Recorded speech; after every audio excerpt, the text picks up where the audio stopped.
Muito bem, então bem-vindos à sessão 8, dia 16 de janeiro, onde vamos falar rapidamente sobre a avaliação das aprendizagens online e depois vamos fazer uma síntese do vosso trabalho que desenvolveram ao longo destes 2 meses. Portanto, praticamente fez ontem 2 meses que iniciámos este percurso em conjunto.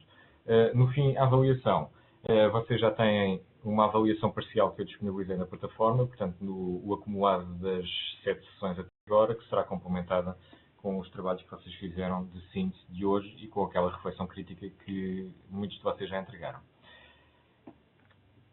Bom, o que é isto de falar avaliação em regimes de B e e-learning? Portanto, B-learning e e-learning. Portanto, estamos a falar de avaliação. E o que é avaliar? No fundo, avaliar é aquilo que todos nós fazemos todos os dias, nós que estamos ligados ao ensino.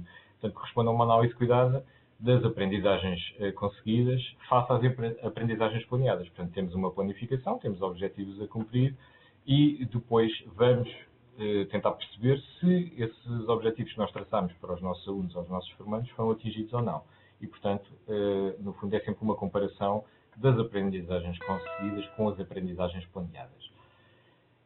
Quando falamos em avaliar, temos vários sinónimos e várias dimensões da avaliação. Portanto, temos seriar, classificar, medir, acompanhar, analisar, diagnosticar. Portanto, temos uma série de verbos e uma série de coisas que podemos fazer para uma avaliação. Portanto, a avaliação não pode, não deve, não é com certeza somente o aplicarmos um teste ou aplicarmos um exercício aos nossos alunos, aos nossos formandos e depois dar uma classificação quantitativa de 0 a 20 ou de 0 a 10 ou de 0 a 5, aquilo que for. Portanto, avaliar, na minha opinião e de muitos autores, é muito mais do que isso. Surgem muitas questões, obviamente. Avaliar deve ser das funções mais difíceis que nós temos, como vocês todos os dias com certeza se apercebem. O que é que vamos avaliar? Como é que vamos avaliar? Quais os critérios, quais os critérios que nós vamos usar? Para que é que vamos fazer essa avaliação? Quais os instrumentos que vamos utilizar? Quando é que os vamos aplicar? E em que momento concreto é que os vamos aplicar? Portanto, tudo isto são questões que, quando falamos em avaliação, se nos colocam. Depois, temos questões emergentes da avaliação em regimes online. Especificamente em regimes online, há características específicas que também se refletem na avaliação. Ora, não temos a presença física das pessoas, não é? Então, como é que vamos avaliar se não temos a presença física? Como é que vamos proceder? Como é que vamos avaliar? Os instrumentos serão os mesmos? Como é que vamos analisar aquilo que conseguirmos coletar de informação? O que é que devemos considerar ou não? Quais os critérios que iremos adotar? Como evitar a reprodução de métodos de avaliação enraizados no ensino presencial, porque muitas vezes, ou a maior parte das vezes, a tendência inicial é replicar aquilo que nós normalmente fazemos na avaliação no ensino presencial para o ensino em e-learning. E, portanto, aplicamos à mesma um teste, em vez de aplicarmos um teste fisicamente aos alunos em sala de aula, aplicamos um teste feito portanto, na plataforma Moodle, por exemplo, criamos o teste e o aluno responde. Portanto, há sempre essa tendência de aplicar e reproduzir métodos já enraizados, que nós temos enraizados ao longo dos anos. E já vamos ver que pode não passar por aí. Por outro lado, há aqui uma questão da avaliação, e isto é avaliação quer em e-learning, quer noutro tipo de avaliação, que, segundo Morin, ele constatou que negociando com os alunos os ajudava mais do que trazendo uma única proposta acabada e pronta para todos. É evidente que isto, se pensarmos um pouco, isto é verdade, só que vejamos o nosso caso particular aqui desta ação e de todas as ações. Nós temos que propor uma ação e temos que propor uma metodologia e processos de avaliação. E, portanto, ficamos muito balizados por aquilo que escrevemos e pela organização que nós traçamos para os cursos. E, portanto, ao definirmos, por exemplo, 25% para um trabalho final e uma reflexão crítica, portanto, estamos logo ali muito balizados e, portanto, a capacidade de negociação entre o formador e os formandos, ou entre o professor e os alunos, acaba por ser muito diminuta. É evidente que pode-se conversar e podemos negociar, por exemplo, se há de dar mais primazia aos fóruns ou se há de dar mais primazia aos documentos escritos e os trabalhos produzidos ao longo de um curso. Portanto, há sempre possibilidade de falar. No entanto, somos, como disse, muito balizados por aquilo que escrevemos no início da ação e pelo why and que construímos. Depois, há aqui também outro aspecto que são os níveis de focagem da avaliação. Portanto, quando falamos de avaliação, vamos desde uma visão micro até uma visão macro. O que é isto de visão micro e visão macro? Portanto, temos uma componente de um curso que é uma visão micro. Nós estamos especificamente a olhar para nós, ou para a nossa realidade, ou para um curso específico, e, portanto, é uma realidade que envolve 15, 16, 18 pessoas, e é uma visão micro. Mas depois, a organização, por exemplo, que implementa este curso, por exemplo, o Centro de Formação, o vosso Centro de Formação, já tem uma visão mais abrangente, porque pode perspectivar este curso para replicar noutros cursos que o centro tenha interesse em fazer e, portanto, terá que fazer uma avaliação já pensando mais no global do centro de formação e, portanto, já não é uma visão tão micro. E, por último, por exemplo, se formos pensar que alguns dos dados, ou muitos dos dados deste nosso curso me vão servir para tirar algumas conclusões para o meu estudo, e se este estudo considerarmos que é um estudo que irá ser divulgado a nível nacional, portanto, já temos uma visão macro. Portanto, partimos aqui de uma visão micro, deste nosso núcleozinho, que somos 18 pessoas, ou 19, para uma visão de conjunto em que este trabalho vai ser integrado num trabalho a nível nacional. E, portanto, há aqui vários níveis de avaliação, obviamente. Depois temos os objetivos e os momentos de avaliação. Portanto, os objetivos genéricos de qualquer avaliação são estes que estão aqui, que são a melhoria da qualidade dos recursos humanos, ou seja, das pessoas, de nós todos, o encorajamento para uma atitude de formação ao longo da vida, portanto, cada vez mais, como vocês sabem e ouvem, fala-se em aprendizagem ao longo da vida, melhorar a qualidade dos serviços prestados, também às pessoas, aos alunos, aos formandos, aos formadores, a toda a gente. Depois temos os momentos avaliativos, ou seja, há vários momentos de avaliação, antes, durante e depois.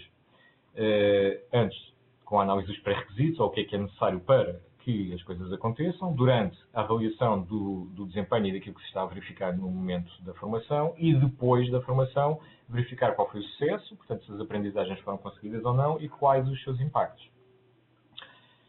Coloquei aqui este esquemazinho interessante que foi tirado aqui deste sítio na net, que tem aqui o endereço. Portanto, isto fala aqui das 3 dimensões da avaliação, que estão sempre presentes, que é a avaliação diagnóstica, a formativa e a sumativa. Portanto, e no e-learning acaba por ser uma coisa semelhante. Portanto, quando vocês tiverem tempo, aconselho-vos a seguirem este link e a irem a este site, tem algumas coisas muito interessantes. Na avaliação em regimes de e-learning ou b-learning, acabamos por ter também a verificação e controle das aprendizagens e nos 3 momentos clássicos. Ou seja, há também um diagnóstico, um formativo e um sumativo. Só que a avaliação das ferramentas e dos sistemas, podemos considerar que 3 momentos de avaliação também. A avaliação da satisfação, a avaliação das ferramentas e dos recursos e a avaliação do sistema e plataformas de e-learning. Portanto, aqui estamos a falar de coisas específicas já do e-learning. Portanto, satisfação dos formandos e, por que não, do formador também, não é? Avaliação das ferramentas e dos recursos disponibilizados. Por exemplo, podemos considerar que as ferramentas que nós estávamos a utilizar no início, o Moodle porta-se como sempre. Agora, aquela ferramenta de videoconferência que nós tentámos usar no início trouxe alguns problemas, especificamente por dificuldades a nível do servidor, porque era muita gente ligar-se, portanto, em simultâneo e a plataforma não aguentava, ia abaixo muitas vezes, e então houve que alterar, por exemplo, a ferramenta. Portanto, houve aqui uma avaliação constante e contínua, neste caso da minha parte e da vossa parte, mas da minha parte houve capacidade de intervenção e, portanto, capacidade de alterar a ferramenta de suporte a este curso. E depois, portanto, tudo isto englobado acaba por se avaliar o sistema, a plataforma, no fundo, toda a formação, que tem vários componentes. Especifiquei aqui um modelo de avaliação de Kirkpatrick, que é de 94, já algo antigo, mas que é bastante usado e que apresenta 4 níveis de avaliação. Portanto, o nível 1, a satisfação, ou seja, os formandos são convidados a manifestarem se gostaram ou não da formação. É analisada a taxa de desistência deste curso, que acabou por ser mais elevada do que aquilo que eu supunha. O nível 2, as aprendizagens, o que é que vocês realmente aprenderam. Portanto, isto acaba por ser só percepção e a vossa opinião expressa nos vários questionários que vocês vão fazer e que têm feito. Depois, o nível 3, as competências. Tenta-se medir se os formandos aplicam as competências no seu local de trabalho. Obviamente eu aqui não vou conseguir medir isso, jamais. Portanto, vocês agora no futuro é que irão implementar ou não, mas isso já sai fora do meu controle, portanto já não vou conseguir fazer este tipo de avaliação. E depois o nível 4 dos resultados, ou seja, a organização, será que a organização, neste caso o centro de formação, melhorou os seus procedimentos e a formação dos seus quadros? Bom, de certeza que os seus quadros ficaram um pouquinho mais formados especificamente nesta área. Mas o que é que a instituição vai ganhar com essa formação dos colaboradores? Veremos, o futuro dirá, mas são coisas, este nível 3 e 4, que eu portanto, já não consigo medir e que saem fora já desta aprendizagem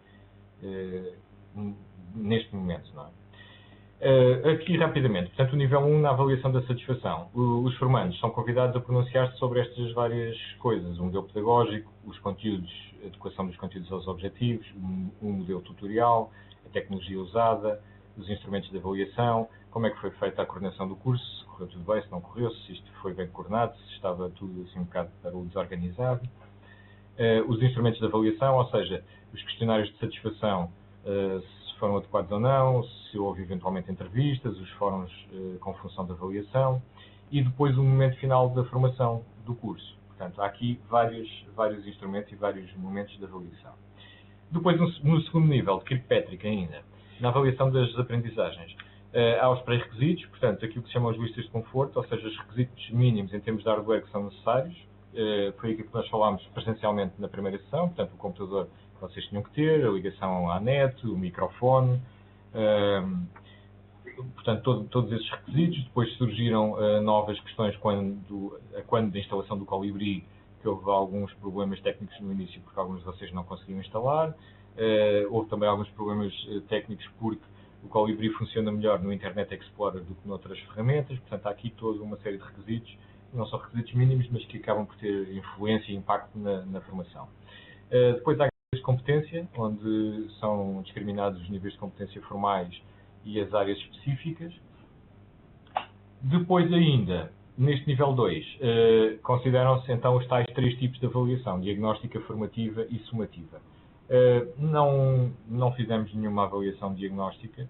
A avaliação diagnóstica seria, por exemplo, para perceber se vocês tinham requisitos mínimos de, por exemplo, de uso de plataformas de aprendizagem, de LMS, para estarem mais à vontade neste tipo de formação ou não.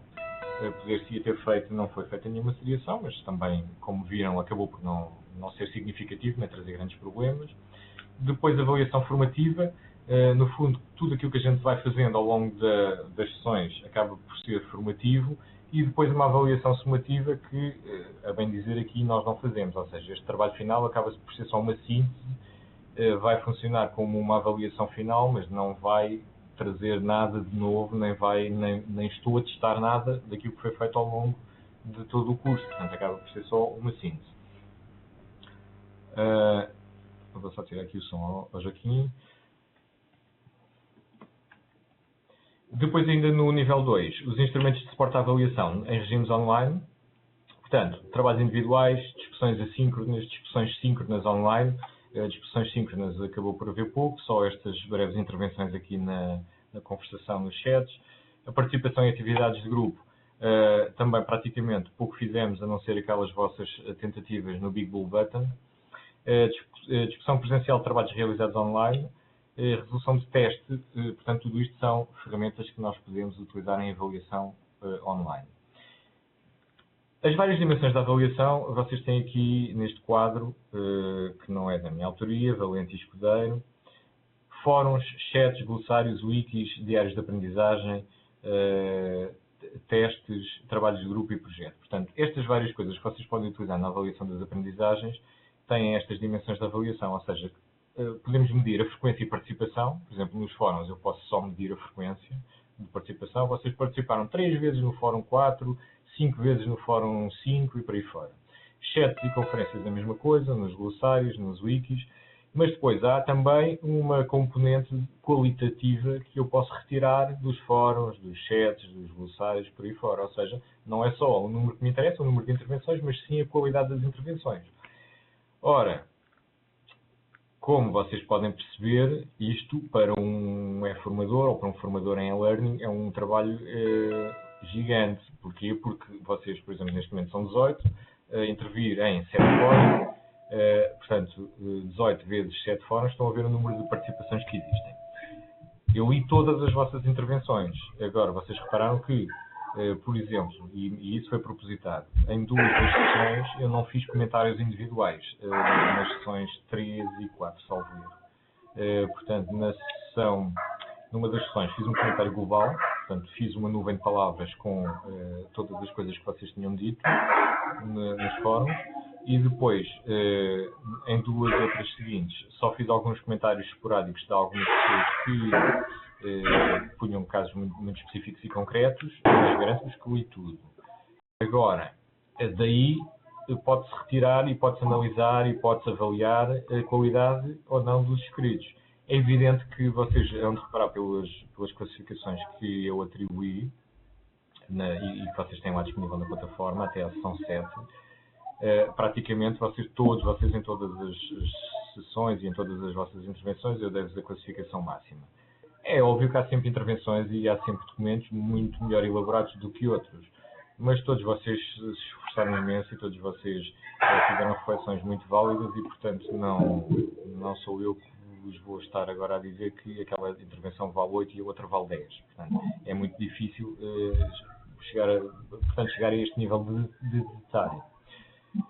O que acontece é que, desde que as pessoas intervenham, desde que façam reflexões válidas e desde que demonstrem interesse, está conseguido o objetivo da participação na atividade. A não ser que a pessoa esteja completamente desenquadrada daquilo que se pede. E aí sim, pronto, pode haver uma ligeira diferença em relação a todas as outras pessoas. Tirando isso, portanto, mais ou menos as pessoas são sempre valorizadas pelo trabalho e pelo empenhamento. Aqui o peso e ponderação é definido e negociado no início, também não foi, portanto fui eu que vos impus isto. Isto é a velha questão de que se as coisas começam a ser muito negociadas, às tantas nunca se chega a um consenso. E como o curso já estava desenhado desde o início, eu resolvi nem sequer falar neste parâmetro, até porque as coisas estavam, como eu disse, também definidas no AN, portanto não foi abordada esta questão do peso e ponderação. Depois, ainda no nível 3, avaliação das competências. Estas competências adquiridas podem ser identificadas de vários modos distintos. Avaliadores externos, não é o caso, chefia direta e autoavaliação. O que é aqui a chefia direta? Bom, podemos identificar, por exemplo, o centro de formação, ao nos aplicar os questionários, quer a vocês, quer a mim, está-nos a fazer uma avaliação. Portanto, e para todos os efeitos é como se fosse a nossa chefia direta. Autoavaliação são as próprias avaliações, como vocês sabem, que fazemos a nós próprios. Ou seja, eu atingi os objetivos a que me propus ou não, por exemplo. Portanto, estou a fazer uma autoavaliação. Depois, a nível 4, avaliação dos resultados. Que ganhos é que a instituição poderá obter com a formação dos seus colaboradores e como são organizados ou reorganizados os procedimentos. Portanto, isto estamos a falar então do nível 4 de Kirkpatrick e isto aí será o centro de formação a definir no futuro, se assim o entender.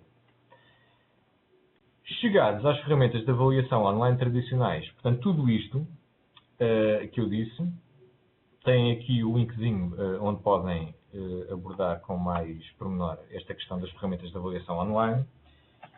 Normalmente, online, o que se aplica e o que se vai buscar são estas coisinhas que estão aqui descritas. Os fóruns de discussão, os chats, o e-mail, os espaços para envio de trabalho, eventualmente os testes online e as wikis. Não usamos wikis, acaba por ser um pouco complexo e não tínhamos muito tempo aqui para desenvolver. E como eu disse também noutra sessão, as wikis acaba por ser uma coisa que faz mais sentido para um grupo mais alargado de pessoas e nós aqui como um grupo mais restrito iríamos estar a perder muito tempo com esta ferramenta. Portanto, reparem, eu baseei-me muito e normalmente baseamos muito em fóruns de discussão, portanto os fóruns onde vocês interviram, os chats, o e-mail, houve alguma troca de e-mails também fora da plataforma, e os espaços para envios de trabalhos.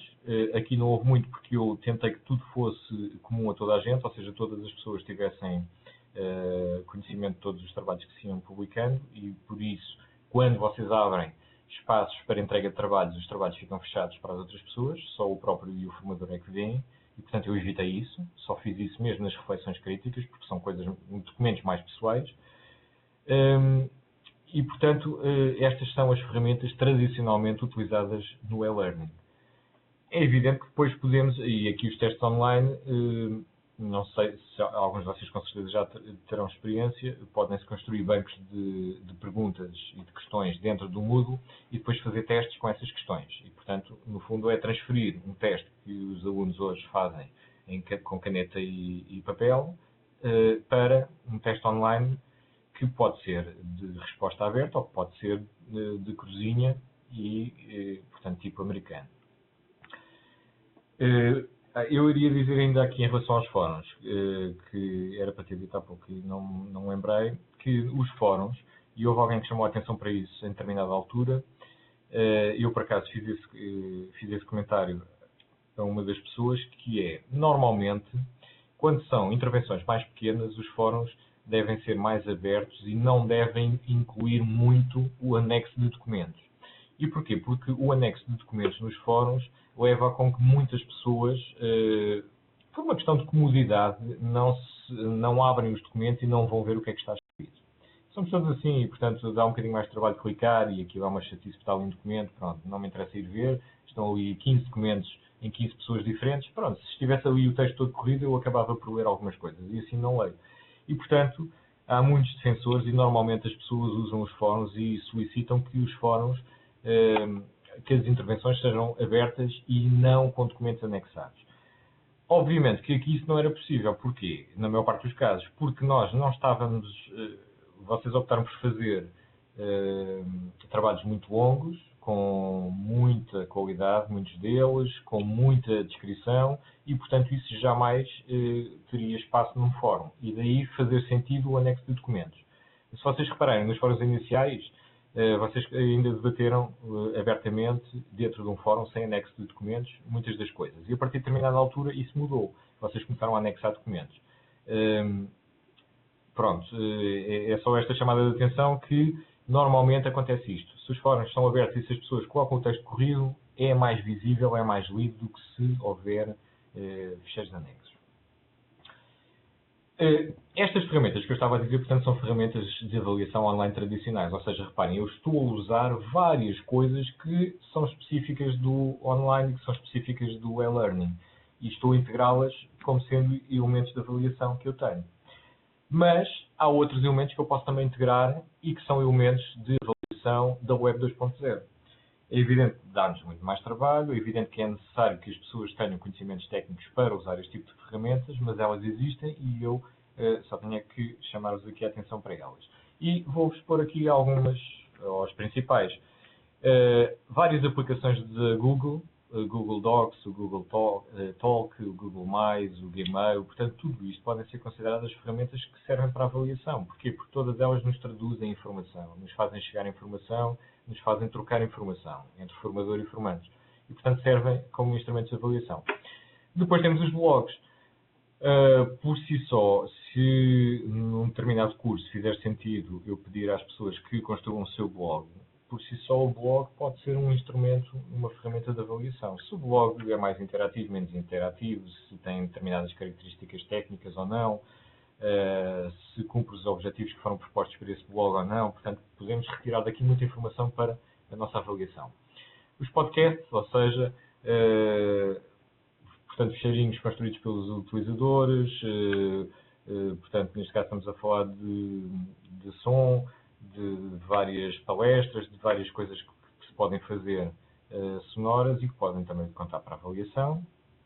Os portfólios, portanto, está muito em voga hoje em dia os portfólios, toda a gente hoje em dia fala em portfólios, é um instrumento de avaliação, como vocês sabem. No fundo, os Centros de Novas Oportunidades, no fundo, aquilo que eles pediam às pessoas para fazerem acabava por ser um portfólio gigantesco, ou seja, a história da vida das pessoas, que depois era complementada e desenvolvida em determinados temas, mas acabava por ser um portfólio da pessoa, não é? Por exemplo, os sites, se eu pedir para construir um site, também posso analisar variedíssimos itens e, portanto, integrar esses itens e essa análise desse site na minha avaliação. e, portanto, temos vários instrumentos, como veem, já completamente diferentes do famoso tradicional teste de avaliação e que podem entrar para uma avaliação e que devem entrar para uma avaliação, se fizerem sentido, obviamente. E, portanto, resumindo, é tudo isto. A avaliação, sim, os momentos de avaliação podem ser considerados os mesmos momentos que a avaliação tradicional, portanto, diagnóstica, formativa e sumativa, ou não. Instrumentos de avaliação, aqueles que nós temos à nossa disposição tradicionalmente em todos os LMS, os fóruns, os chats, o e-mail, envio de trabalhos, testes online, wikis, e depois uma série de outras aplicações da Web 2.0, onde nós podemos solicitar aos formandos ou aos alunos para construírem determinados recursos e que, obviamente, podem ser sujeitos a avaliação. E pronto, quanto à avaliação e quanto a falar sobre este tema da avaliação online, é o que eu vos tenho a dizer por hoje. Vou só parar aqui esta